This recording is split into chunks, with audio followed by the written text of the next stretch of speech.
You do it very well, Mrs. Span. You do it very well. Yes. So welcome, everybody. Let's go ahead and get started. It's so good to see all of you. We have about 71 people, and I'm sure others will continue to join us. I am going to share my screen with you. And do this little presentation. When I am sharing my screen, I'm not going to be able to see you. So I don't know if one of the teachers or Mrs. Span, what I suggest that you do is you put your questions in the chat box. And then every once in a while, if there's a question, we can stop and I can answer some questions, if that makes sense. Okay. But do feel free to put your questions in the chat box, and I want to try to address everyone's questions and concerns, because I'm sure we've got lots of them. So as you know, we return to school October 26th for our TK and kindergartners. And then in November on the 9th, we return with first and second graders. And those returns have been really successful. The kids are really excited to be back at school, and doing it slowly like this and in small cohorts. We've had, everybody's learned the protocol, the kids know exactly what to do. So my hope now is that when we open on November 30th for third, fourth, and fifth graders,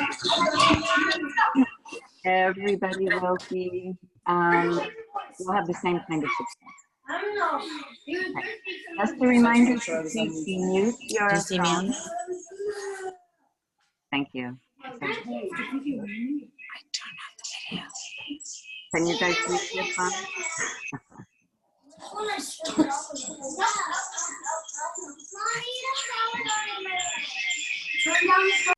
There we go. Okay, thanks. Here we go. So what we did over the summer and into September is we developed our school site-specific protection plan. This is a living document that we continue to update. I meet with a task force. I should meet every month, but I meet with different parts of that task force every month and frequently. On it, we have Julie Span, myself, Penny Janik, Jane Vidarella, one of our yard supervisors, Mary Contreras, our school nurse, Julie Ramser, one of our teachers, and also Michael Sullivan, who is on our school site council and has a lot of experience with emergency stuff. So they have helped to develop this plan and to keep monitoring and seeing if there are things that we need to change. This is our bell schedule this is for the TKK. So I'll move over to the next one since it doesn't apply to you guys, since we are third, fourth, and fifth graders. I'm sure you are all familiar with it, but just to quickly review, our TK and kindergartners, they are actually, we're staggering our schedule slightly. So the TK and kindergartners, they're starting at 8:30 every morning. And then they end at 11:55 just because we're trying to prevent a major traffic jam. Our first and second graders have been coming at 8:40, and now we're expecting third, fourth, and fifth graders to also come at 8:40. Okay, so the day ends at 12:25 in person on Mondays and Tuesdays for cohort A, and then cohort B comes in on Thursdays and Fridays, the same length of time. When they are in person, the other cohort is doing asynchronous learning, and those times vary slightly.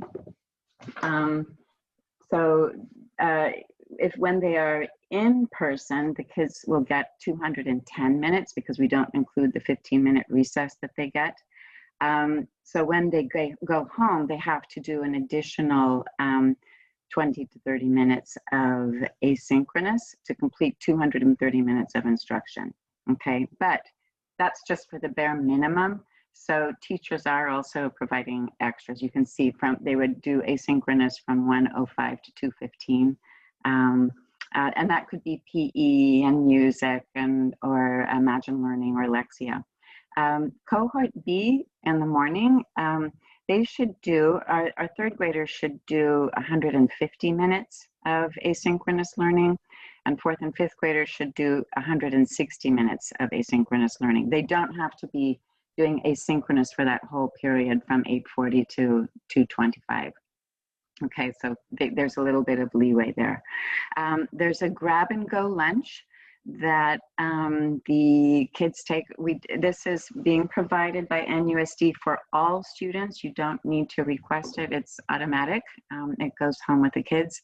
If you are certain that your child will not want to have that grab and go lunch, please let Julie Span know so that we can prevent a lot of waste and ask them to stop providing it. Then cohort B, the teachers are in person in the morning on campus with one cohort, and then in the afternoon they are doing synchronous learning via Zoom with the second cohort, the alternate cohort. And then in the afternoon they get teacher prep. So that happens Monday, Tuesday, Thursday, Friday. Wednesday, it's completely remote. So there's synchronous learning in the morning, and then there's asynchronous learning for kids from 12:30 to 1:30 every day. Oops, I went backwards again. Any questions about that so far? Hopefully everybody's seen that schedule. Okay. If we haven't seen it, where can we find this? It should be posted on the on our website and also on the NUSD website. Okay, we can send it out for everybody. Thank you. Yeah, the cohorts, every class has been divided into two cohorts, cohort A and B. Cohort sizes will be up to 12 to 1 in the lower grades and up to 15 to 1 in the upper grades. The cohorts were determined using NUSD's priorities. We looked at siblings, we looked at special programs, special needs, if we had any combination classes, we looked at medical needs and daycare needs. We weren't looking so much at, you know, families that are working together. We tried to do our best with that, but these other things took priority. And once you have put those in place, there's not a whole lot of wiggle room for other things. So hopefully that has worked out successfully for all of you. But you know, we work together trying to figure that out. This is from Dr. Lisa Santoro. This is who is the Deputy Public Health Officer at Marin County.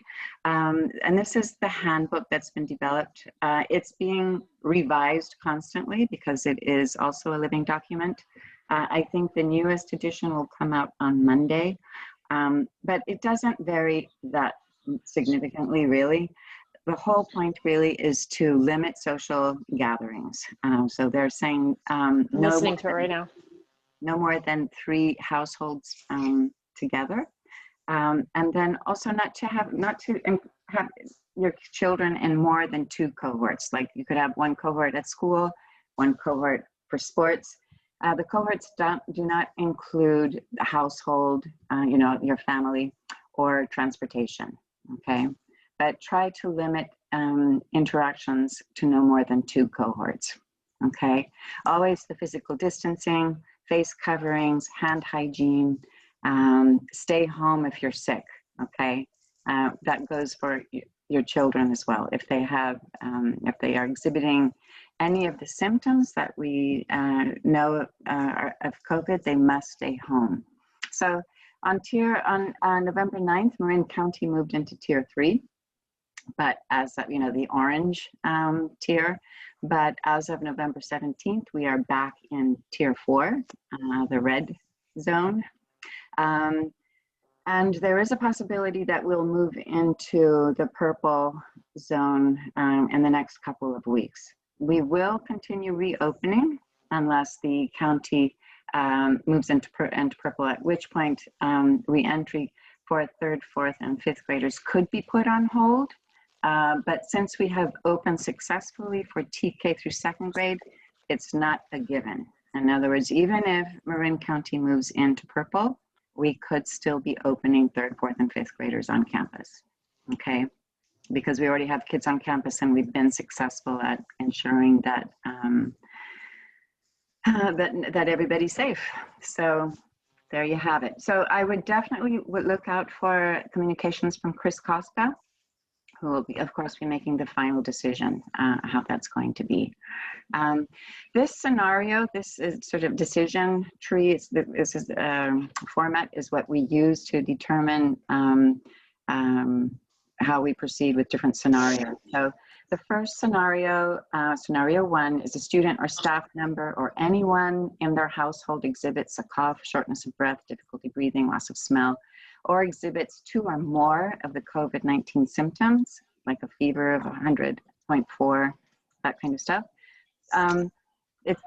We encourage families to report that information to us so that we can report it to the healthcare providers, the public health people. Testing is always recommended. At that point, this class still stays open. We don't know if it is COVID positive at that point, so the classroom will remain open. But the child would not be able to return to school for 10 days or if they had done the testing. I'm going to ask again, if anyone has their mic on, to please turn it off so it doesn't impact. Thank you. Scenario number 2 is if a family member or someone in close contact with the student or staff member tests positive for COVID. In that case, the classroom is still open because the student or staff member themselves has not tested positive. They've only been exposed, but that person would have to be in quarantine for 14 days, okay? And we send notifications home for all of these incidences. Scenario 3 is the most important one. That is if a student or a staff member tests positive for COVID-19, then we do close the classroom for 14 days, from the last exposure, okay? The whole school can remain open. It's just that classroom or cohort, okay? Depending on all the things.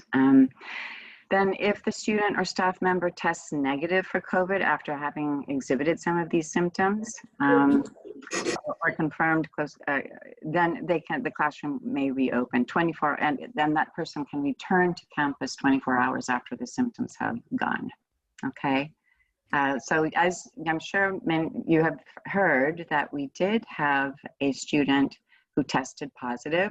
It emerged first as a scenario 2, where we found out that the student had exposure to a family member who tested positive. This came about after, so the student was a student in cohort A and had come to school on Monday and Tuesday. We found out Wednesday. From rent increases to increased orders too. Sorry, Mary Pemmerman, if you could turn off your mic, please. Thank you. Why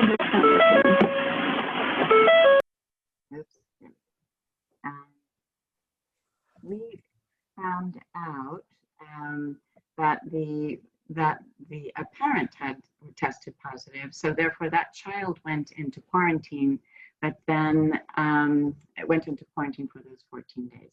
And because the teacher had been in close contact with the child, and had been in contact with the other cohorts, that's why we had to close the classroom. But it turned out that the teacher tested negative, and so we had managed to keep there was no transmission within the classroom. It only occurred outside of the classroom. To date in Marin, there have been 0 transmissions of COVID-19 in schools. Not between students and teachers or students to students, teacher to teacher. All of the transmissions have occurred outside of school, which really means that all of these protocols that we are doing with the hand washing, the social distancing, requiring masks, and following the decision trees means that we are managing to keep our campuses safe, okay? So this is a decision tree for tier 1 and tier 2. It kind of explains it a little bit better. This is also available for families on the website. I encourage you to look at it. So this is, and then this one is for tier 3, which is the orange thing, but we're back to this decision tree. Okay. And it is kind of complicated, but we're getting quite experienced at it. This is what the crisis go looks like. I was really happy to see that many of you already responded to it today. There was a test that went out today, and another one will go out tomorrow. It comes in your email. Whoever is the legal guardian, the first legal guardian, it will pop up there. And I encourage all of you to try it if you haven't yet. Children coming to school must have a green badge. We can see it on our end. The teachers have access to their classroom. Julie and I have access to the entire school, so we can see. And before kids come on campus, we are checking every single classroom to make sure that kids have the green badge to come in, are cleared to come in. We're sending out a telephone reminder early. We'd rather you do it before you come to school. We have so many cars coming in at once, and if we have to wait for you to do the crisis go, it just aggravates things. So please, please, please be sure to do it to take the survey before you come to school, before you bring your child to school. And again, if a child is on campus and we don't have the green badge, then we'll call you to come and do it or take them home, okay? If you don't get an email, please contact Julie, because we are trying to make sure that we have all the correct contacts. And the other option you have is to go into the NUSD website. Right there on the first page, there's a big green badge that pops up. You click on that and put it in. And the login is your child's email address, which is their first letter, last name, the students at nusd.org. And the password is lowercase NUSD123, okay? Are there any questions in the chat box that we need to answer? Okay. All right, this is also part of the handbook. Check your child for signs of illness. Hey, Dana, there were a couple questions in okay, the you want to tell me? Sure, the first one from was, if we hit purple tier, will students that are already in hybrid mode stay in hybrid, or do they all go virtual? No, we would stay in hybrid. Okay. So we stay in hybrid, and that's kind of what I was saying before, is that because we have already opened and we have successfully opened, we may even continue, even if we go to purple, we may continue with re-entry of 3rd, 4th, and 5th grade. Julie was able to participate in the public health meeting today from 3 to 4. I wasn't able to attend because of another meeting, but in there, that is a possibility. So that is a call that Chris Costco will have to make if he wants to continue with reentry, or he could say, no, we'll pause reentry until we are in the red tier, and we've been there for 2 weeks. So that's what I was saying, is be sure to look out for any messages from Chris Costco to see what the final decision is there. We're planning to open on November 30th unless we hear otherwise. Okay. Any other questions? Dana, one of the other questions was, do we need to print out the badge? No. Or just fill it out? Yeah, Okay. Just fill it out. And it will show on your phone, but my hope is that all of you do it by 8 o'clock every morning, so you won't have to show anything. We've got it down now for TK through 2nd graders. Today we had one person who hadn't done it, and yesterday, not yesterday, but Monday and Tuesday, we also had one person who hadn't done it out of all the kids coming on campus. So that's what we're hoping, that all of you will complete that and we'll be perfect. Okay. If a child is kept home for any of these reasons, are they able to attend Zoom sessions with their teachers and continue off-site learning? Absolutely. Well, Absolutely. If they are feeling well enough to participate in the remote learning, they may absolutely do that. but Dana, may I add to that though, Dana? Yeah. You mean, but during their asynchronous time, during the synchronous time, like if they're in cohort A, during the day and they are at home because they're sick, teachers are not teaching online at that time as well. They will be able to log in later when it's their asynchronous time. Correct? Well, give me an example of what you're Like talking about. if Johnny is in cohort A Mhm. with And he me, doesn't come to school in the morning. and he can't come to school because he's sick. Yes. He can come to asynchronous at 1 o'clock, at 1:05. Yes. But during the day, there is no, when we're in class, teachers are not going to be online as well. No, absolutely not. But he could participate in asynchronous learning. Yes, in the afternoon, yes. Yeah, but he would not, yeah. Okay. Absolutely. Okay. Any other questions? Someone said, how can we see what cohort our child is in? So your teacher should have relayed that information to you already. Yes. Okay. If we are in cohort B on Monday and Tuesday, do we need to do Crisis Go and report that my child is not in school for that day? No, you do not. We need it just on the days that your child is coming to school. Okay. Okay. Good questions. Someone else wanted to know, does it count as an absence though, if our child is If not you there? don't come, Yes. if they're participating, if you're keeping them home because they have a bit of a sore throat or they're not feeling good, they're coughing. But on it, like the thing is, kids who are exhibiting cold symptoms will also go home. And typically they would be allowed to come to school if they had a cold. So we are not marking kids who participate in asynchronous and synchronous learning as absent. Okay. If your child has a fever and is incapable of participating, then we would say, yes, they were sick, and that's an excused absence. Okay. If that makes sense. Okay, good. Good questions. It is all these ins and outs, I know. So these are the more common symptoms of COVID-19, a fever, cough, sore throat, shortness of breath, not being able to taste or smell, headache, diarrhea, nausea, or vomiting. Please do not send your child to school if they have any of these symptoms, because we will send them right back home. They should stay at home and isolate for 10 days, or you could get them tested, and if it's negative, they can come back to school as long as the symptoms are gone. Okay? Good. So we are hoping, our expectation is that if a child suddenly becomes sick at school, they will be picked up within 30 minutes. So if you are working in San Francisco or on the other side of the Bay or whatever, please be sure that we have 3 emergency contacts that we can reach in case they need to be picked up.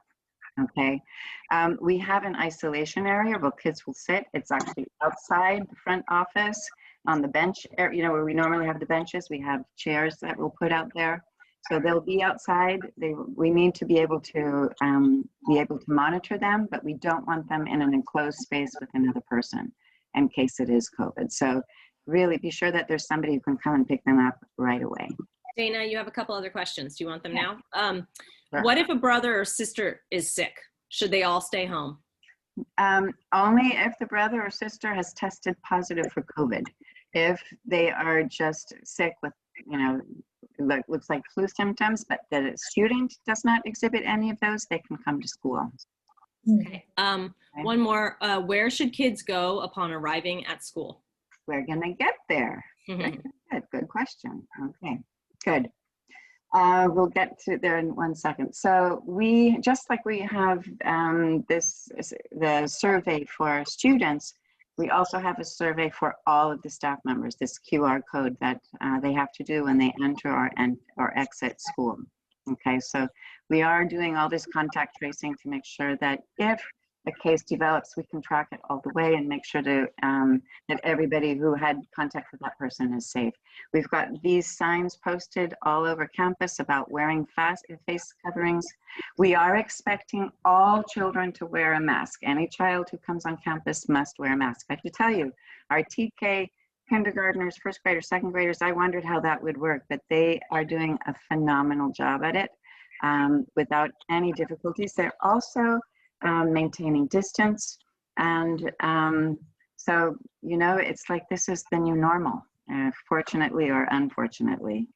Okay, so we are pretty strict about that. If a child comes to school without a mask, we have plenty of children masks for them to use.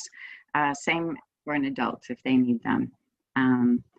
But everybody has to have it. Or if a child refuses to wear it, we will call the parent to come and pick them up, okay? Because they do have to wear it. All right. So here we go. This will give you an idea of how, and I'll give you some more examples in a second. I'll show more pictures, more graphics. So the TKK and first grade drop-off are, everybody's going to arrive to school in a car. We are not walking on campus. We are not riding bicycles on campus yet.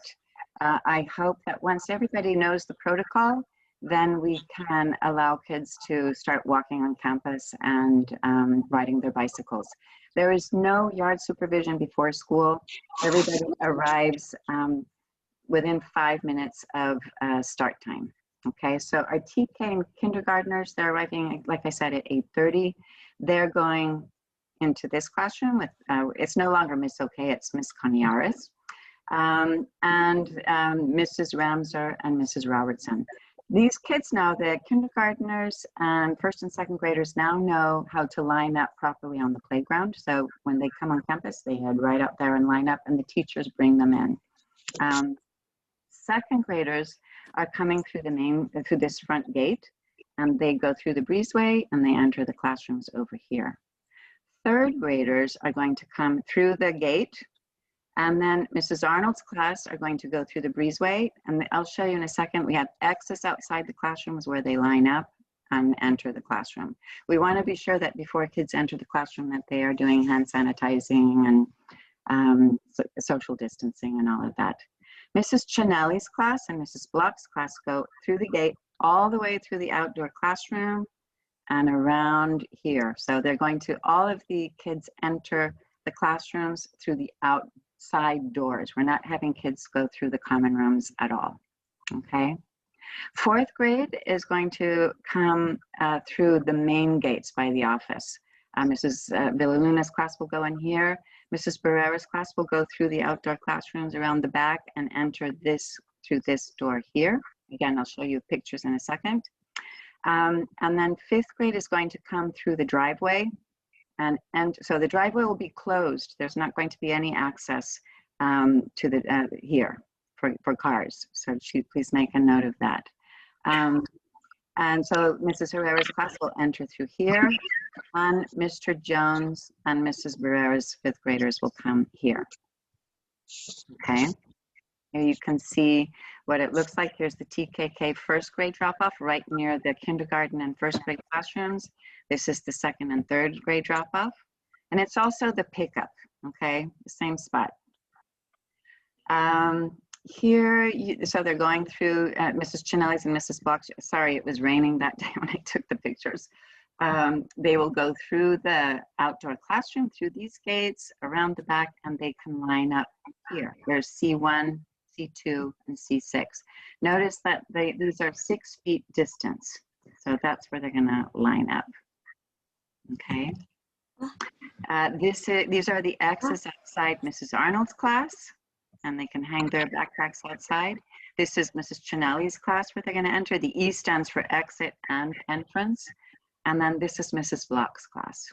Okay, Dana, we have a couple questions Yeah. asking about this. So, some of the questions are about dropping off. Can they drop off on Sutro and have the kids walk up? Because Yes. that's what So we were, okay. what I recommend is that third graders get dropped off in the car near the gate. Fourth and fifth graders, I would like dropped off on Sutro right here on the corner, and then they can walk up. And again, this is going to be blocked off here, the drive, because I don't want any cars zooming in, knocking kids down, so that will be blocked off. Fifth graders will walk through the driveway, fourth graders will walk on campus. The third graders, since it's their first time being on the upper grade playground, I want to I want to walk them through it initially. I'm sure that they'll pick it up really quickly and it will be simpler for the drop off, but just initially we want to be sure that everybody knows where they need to go. Also, people wanted to confirm that there are no riding bikes at this time. No riding bicycles at this time. I hope that we'll be able to open them up soon. I'll show you, the bike racks are now outside. For the lower grades, it's outside the TK classroom. And then for the upper grades, it's in the parking lot up in the 5th grade area. I'll show you. Okay, so this is Mrs. Villaluna's, the X is outside her classroom. And again, Mrs. Barrera's class, I'll go through the outdoor classroom. This is where her kids will be. And this is where Mr. Jones's class will be. Okay. So, and again, graders get dropped off here. They'll go up the driveway.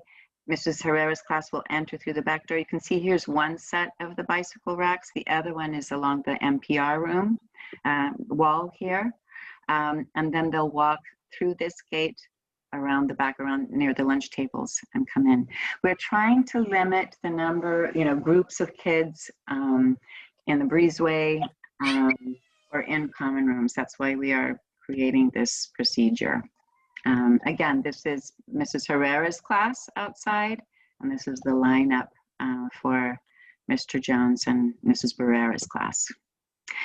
Inside the classrooms, it looks very different. All of the desks are 6 feet apart. They've got barriers. I'll show you some pictures of barriers. We have teachers are using different things to, this is more for lower grades, these mats. There's not really enough room in the upper grades because we have more children in those classrooms. But here you can see Mrs. V waiting behind in her setup. Every classroom, every child will have these barriers and the distancing. This is the filtration system, so every classroom has one of those. It covers 1,300 square feet, so it's more than enough, and those things are running all the time. We keep the windows and the doors open, so there's plenty of cross ventilation and the fans going, so all safe.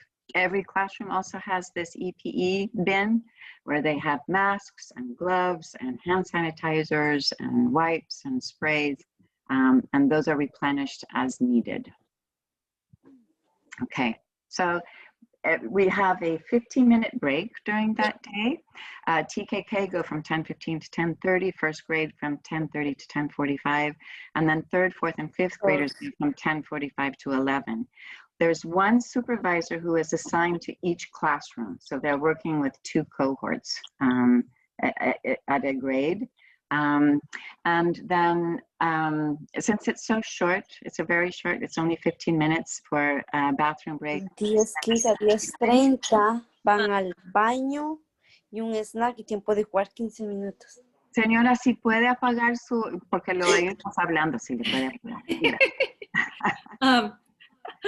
Dana, before you keep going, there are more questions about the walking and for 3rd grade walking and riding to school. So if a family only has 1 car and is being used for commuting, is a child allowed to, are they allowed to walk to school?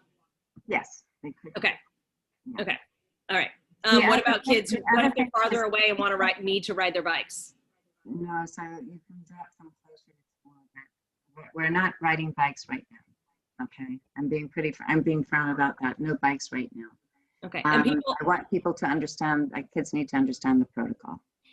Then they want to know, can they walk home though? If they drop them off in the morning, can they walk home? Yes, they can.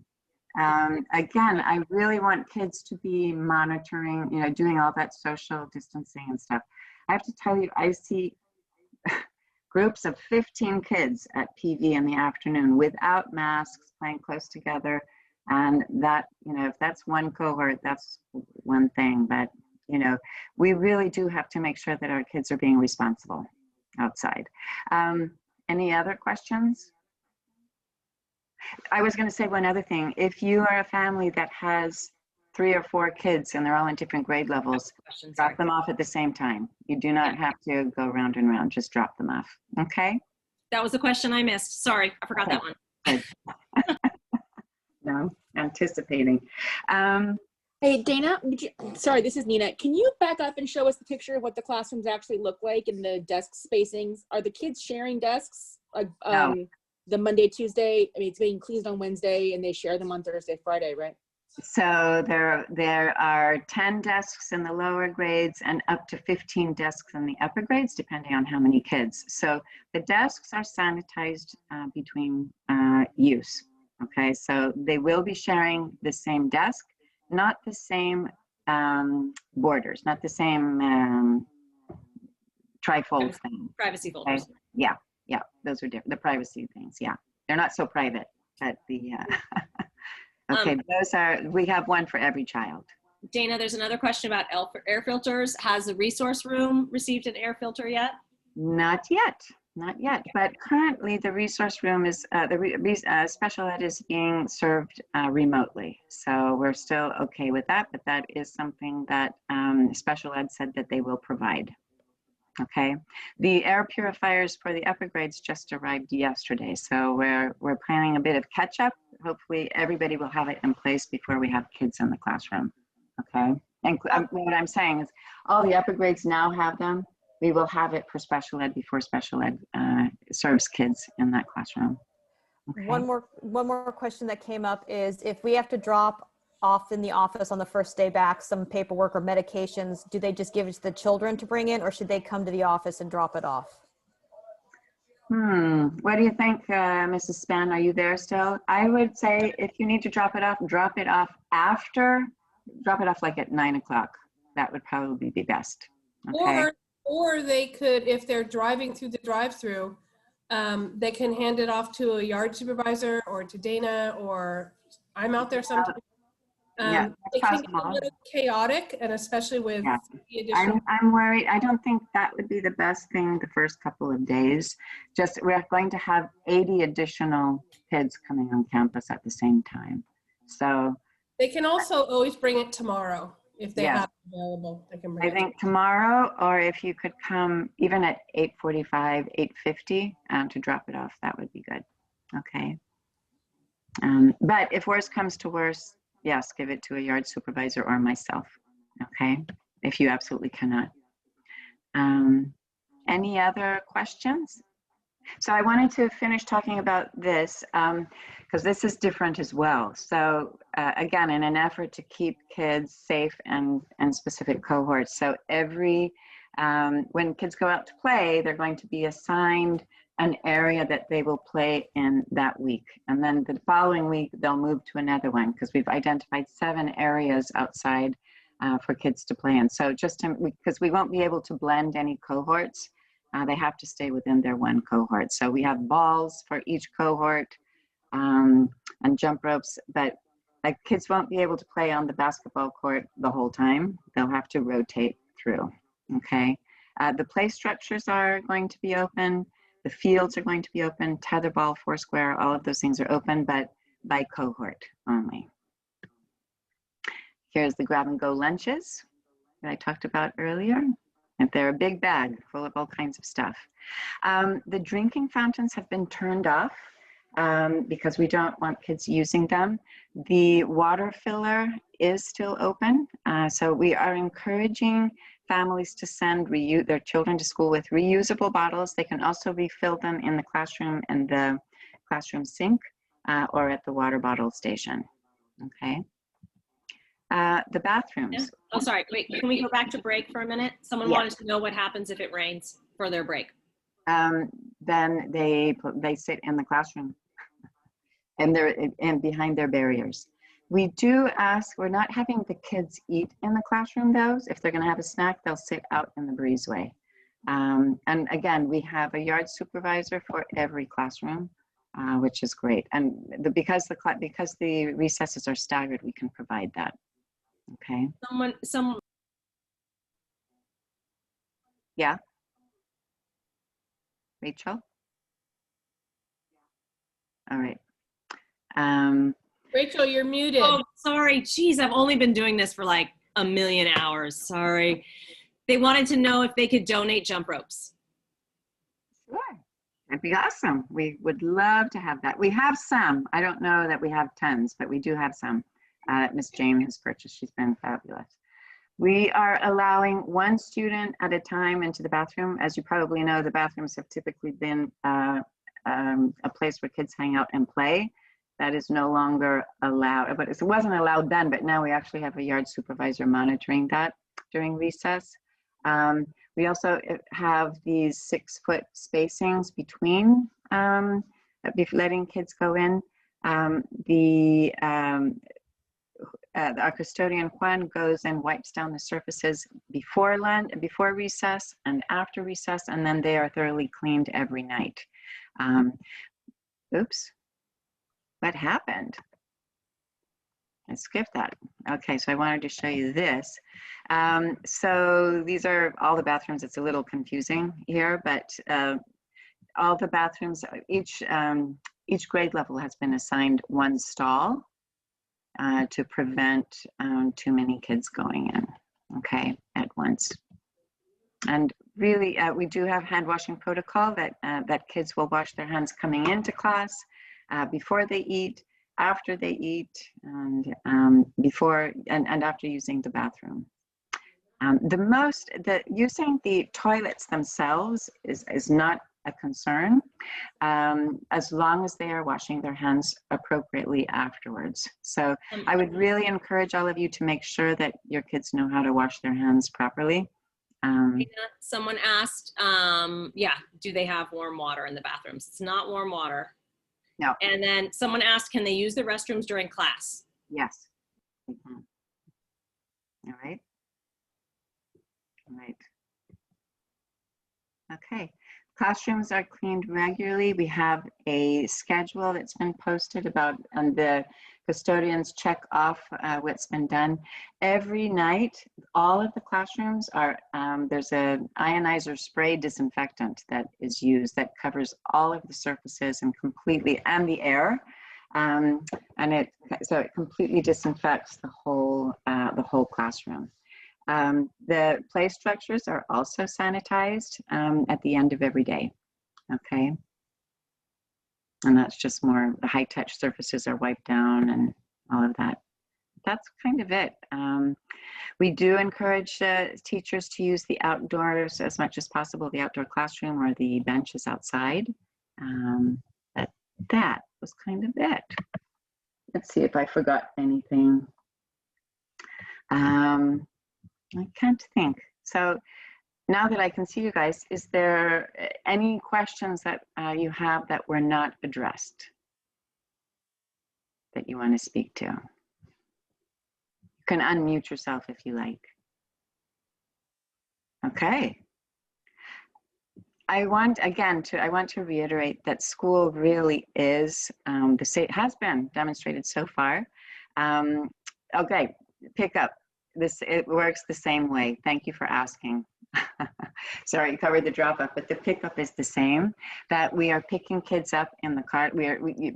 Parents will drive up through the car line to pick their kids up from the car line if they are TK through 3rd grade. Or you can tell your older children to meet you down the street. Hopefully 4th and 5th graders can walk home or can meet you down Sutro or at the corner to prevent some of that. Dana, there was a question about, are there restrictions on any kind of mask that the children need to wear? Like gaiters, no, as long as it is a mask that fits them properly, goes over their nose, covers their face correctly, that's okay. We had one child come to school with a beaded mask, so that is not acceptable. They do need to wear a proper face mask. So, a cloth one, the disposable ones, one of those. Okay, but they can also wear the gaiters where they're covered up as long as their face is covered. So the path coming in, I would ask that you don't use it just yet, because I think it's best if we come in through the front initially. So does it matter where we park if we are picking up and dropping off multiple students? So again, there's no parking. So if you're going to park, you'd have to park down on Sutro someplace. But remember, parents are not allowed on campus, only students. Okay, parents are not allowed on campus. Dana, what about the question about substitutes? If a teacher comes down sick, is there a substitute, or will the class go online? That's a good question. It depends. It is on a good question. Yes. That is one that we deal with individually. We do have a handful of teachers, of substitute teachers who are willing to come in person. So it depends on how many. It also depends on the teacher situation, how sick they are. I have to tell you, we have had like 99.9% attendance this year of teachers and of students, which is rocking it. It's more than we've ever had. So I think that teachers, obviously if they're sick, we want them to stay home and rest and not be Zooming or anything. But I also know that they are driven to take care of their kids. And sometimes writing sub-plans is more complicated than just Zooming. But I'm watching Rachel's Hey, face. Dana. Yes. They did give us, like, I'm on the sub list. So they did give us like very extensive training and sub plans. And I did start getting calls last night. I wasn't sure if that was for Zoom or in person. I would sub if you guys needed me in Emma's cohort. And I think that would be like ideal, is if like there was I know that there's some parents who can sub. I'm not sure if they're using them for in person, but they did do a lot of trainings. And the most recent one was yesterday. That's good to know. I was not. So that's just a heads up on that. But if you have a parent that you know that's in your kid's cohort, maybe reach out to them. Yes.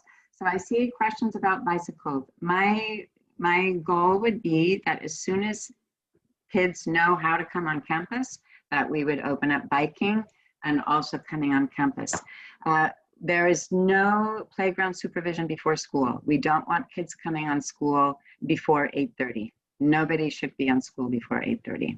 Okay. When they come to school, they're going to stand and line up at their lines. They're not going to be running around playing. Okay. So that's how it is. We're maintaining those cohorts very strictly. That's how we can stay open and how we can ensure that there are no transmissions at school. Okay. Yes, Mrs. Span. So a couple of you have asked about dropping your kids off and walking up to the driveway. And I answered in the chat, but I just wanted to remind everyone that there are crossing guards at Dominic and Sutro. I believe that's Charlene. And then Myra is at the crosswalk where she's always been, right there by the kindergarten building.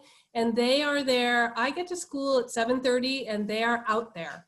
So, which I'm not quite sure why they're there so early, but for you 4th and 5th grade parents that are dropping your kids off, you have those options to drop them off on Dominic. There's a crossing guard there, or you can drop them off down further on Sutro so that we're not backlogging everybody with cars and traffic. So just wanted to put that out there. So again, you can imagine, so we've had 70 families dropping off so far for TK through 2nd grade. So we have the drop off down, it happens 5 minutes. We have the pickup down, it happens in 7 minutes. And everybody is picked up and gone off campus. So I'm hoping that, there was an initial struggle with that because of the Crisis Go. We had a lot of parents who hadn't done it before coming on campus, and then there's a hard copy that we give them to fill out. So really make sure the Crisis Go is done. We have the whole system for dismissing the kids. They get in the cars right away, they're off. What I would stress is safety.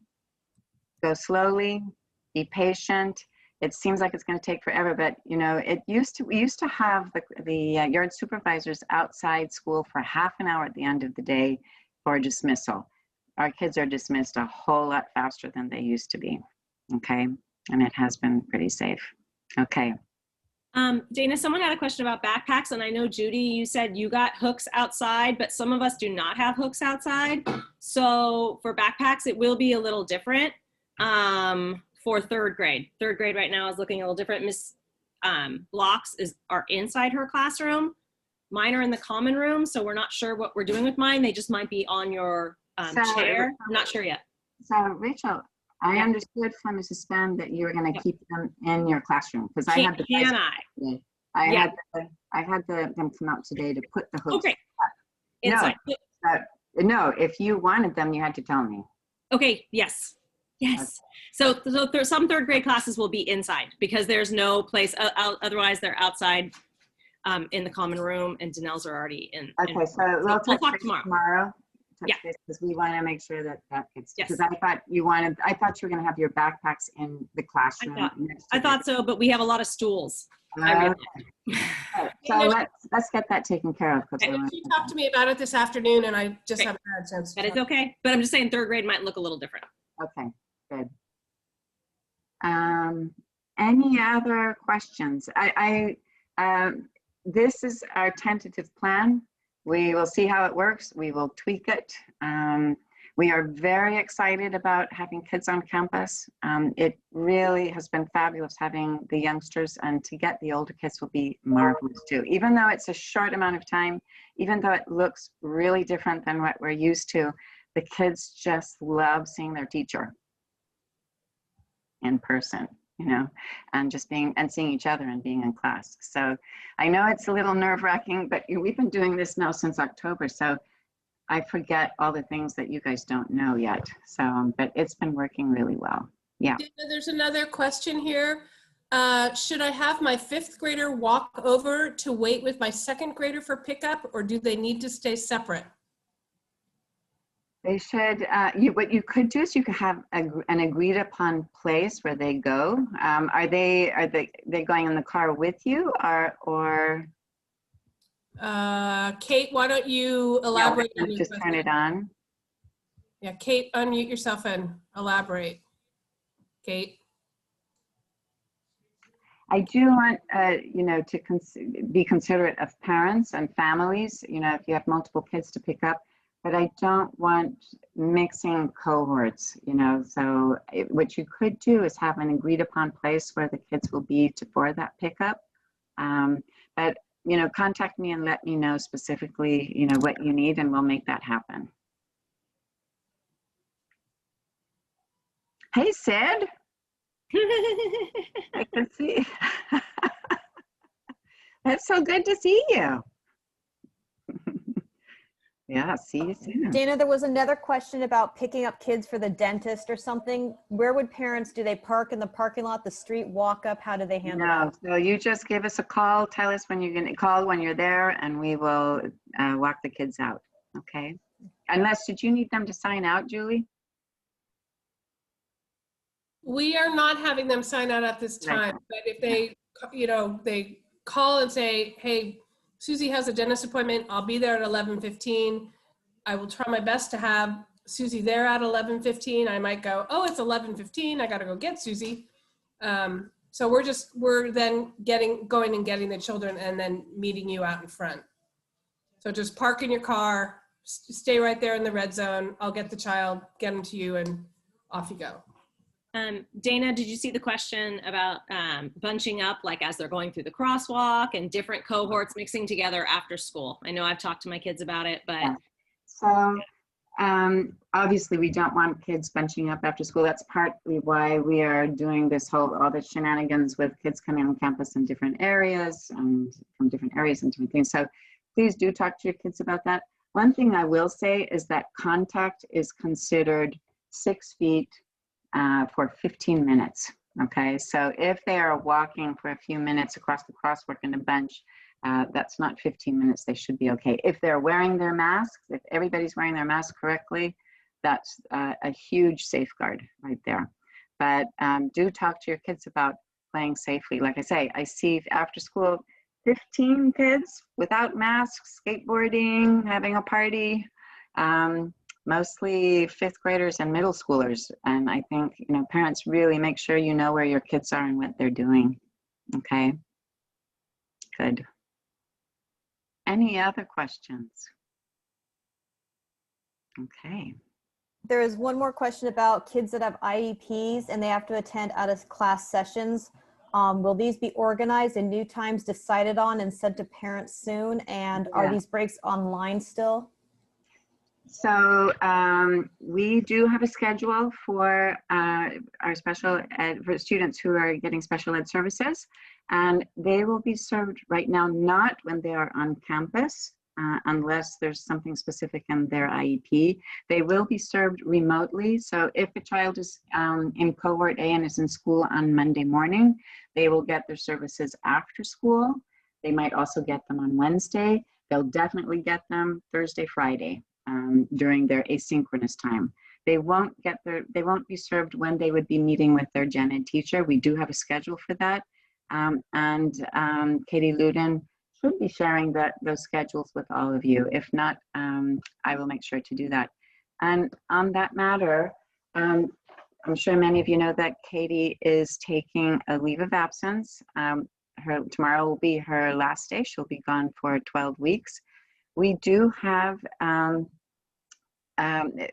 hoping that we will have somebody confirmed by tomorrow, okay? And as soon as we have that person, I will notify the community. But that is what we're hoping for, okay? So I know it's been very stressful for families with kids in special ed because we're very attached to Katie and she does such a wonderful job. But your children will be in good hands. And they still have their gen ed teacher there to take care of them. We have Heather Sargent, who is familiar with the kids, who will also be able to help. If a child is late for school, you know, or you're late picking up, if a child is late for school, just bring them in as we normally do. And then if you are late to pick them up, they'll be waiting outside the front office. Hopefully that won't happen too often. Okay. All right. Anybody have any other questions that weren't addressed? You can unmute yourself and ask. Hey, Dana, it's Nina. I know you answered already, but our older siblings cannot go wait with the younger siblings. We need to have them go to a specific place, like around the corner. If you go to a specific place, yeah, that would be fine. Okay, but I still need to go in the line to pick up Mikey from first grade. I can't just send you to hang out with him in first grade. I don't want her hanging out with the first graders, but if she wants to hang in her line and she can see, you know, she can pop out. Rather, if she's going to come out through the gate. So have her wait by the gate, and then she can, when she sees you come, she can come join. Okay. Okay. All right. How are you guys feeling? You can show a thumbs up, down, yoo-hoo. Okay. Okay. It's gonna be good. It's gonna be. Hi, Amy. Hi. Yeah, thank you for all your hard work, Dana. Okay. Yeah, thank you. Can't wait for our kids to go back. Yeah. Thanks, Dana. You've done so wonderful, all of you. Good. If you have any questions, please send me an email, give us a phone call. I'll be checking emails all through the week. So if you have any concerns, okay, because I know it can be nerve-wracking. All right. Good. Thanks, Dana. Okay. Thank you. Thank you, Dana. Well, happy Thanksgiving. Oh, Happy Thanksgiving. be safe. Be safe over Thanksgiving. No big groups, please. Be safe. Hi. Good to see you. Hi, Rosie. Williams family, you are having way too much fun over there. I'm sure you're not laughing at us. I'm sure you're not. No. Always laughing with you, Rachel. Yes. Oh, I'm pretty much always laughing at myself, so that works. There you go. I believe you. You're the best. Bye, guys. No, you guys are. Bye. Hi, Jessie Chi. Oh my gosh, look how I know. Can you believe that? Look at all that hair. I just missed where did he, I think he signed off. I think they did. Oh my gosh, that was quick. All right, I'm signing out. I'll see you in the morning. Thank you. Thanks, everyone. Oh, I need to stop the recording.